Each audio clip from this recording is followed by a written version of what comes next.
Moi bones.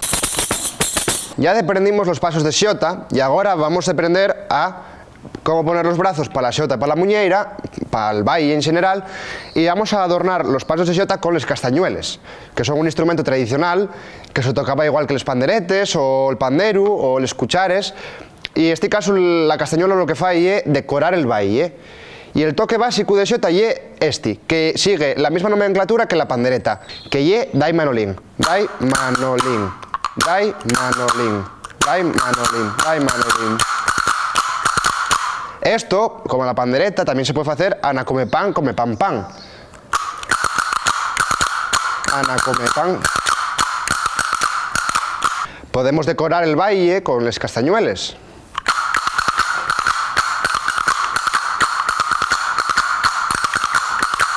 También se puede hacer el picao.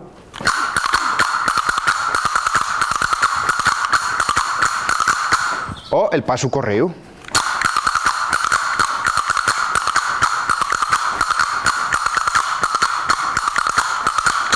Esto sería todos los castañueles. Yo animo a vos a que les compréis, a que les toquéis, porque son un instrumento muy guapo que decora mucho los pasos, el pie y decora mucho el baile en general. Vémonos en más programas de Viva el Baile.